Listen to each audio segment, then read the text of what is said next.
ಬರೋಬ್ಬರಿ 9 ವರ್ಷಗಳ ಕಾಲ ಒಂದು ಕೋತಿ ರೈಲ್ವೆ ಸಿಗ್ನಲ್ ಅನ್ನ ಆಪರೇಟ್ ಮಾಡ್ತಾ ಇತ್ತು ಅಂದ್ರೆ ನಂಬ್ತೀರಾ? ಇಂಟ್ರೆಸ್ಟಿಂಗ್ ಅಂದ್ರೆ ಅದರ ಕೈಯಿಂದ ತಪ್ಪಿ ಕೂಡ ಒಂದೇ ಒಂದು ರೈಲ್ವೆ ಅನಾಹುತ ಕೂಡ ಆಗಿರ್ಲಿಲ್ಲ. ಈ ಕತೆ ಬಬೂನ್ ಜಾತಿಯ ಈ ಕೋತಿಯದ್ದು. ಇದರ ಹೆಸರು ಜಾಕ್ ನ ಮಾಲೀಕ ಜೇಮ್ಸ್ ವೈಡ್ ರೈಲ್ವೆ ಸ್ಟೇಷನ್ ನಲ್ಲಿ ಕೆಲಸ ಮಾಡ್ತಾ ಇದ್ರು. ಒಂದಿನ ರೈಲ್ವೆ ಆಕ್ಸಿಡೆಂಟ್ ನಲ್ಲಿ ಅವರ 2 ಕಾಲುಗಳು ಕೂಡ ಕಟ್ ಆಗುತ್ತೆ. ಅದರ ನಂತರ ಅವರು ವೀಲ್ ಚೇರ್ ಅನ್ನ ಬಳಸಬೇಕಾಗುತ್ತೆ.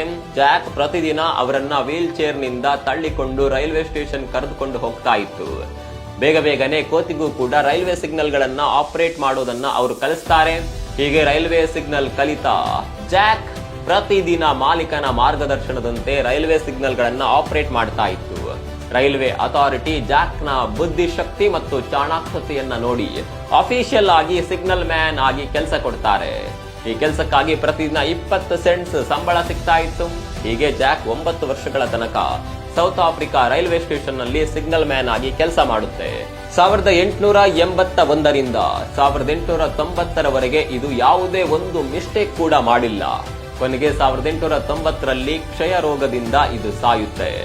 ಇದರ ತಲೆಬುರುಡೆಯನ್ನ ಈಗಲೂ ಕೂಡ ಅಲ್ಬಾನಿ ಮ್ಯೂಸಿಯಂ ನಲ್ಲಿ ಇರಿಸಲಾಗಿದೆ. ಈ ವಿಡಿಯೋವನ್ನ ಶೇರ್ ಮಾಡಿ, ಜಾಕ್ ನ ಸಾಧನೆ ನಿಮ್ಮ ಸ್ನೇಹಿತರಿಗೂ ಕೂಡ ಗೊತ್ತಾಗ್ಲಿ.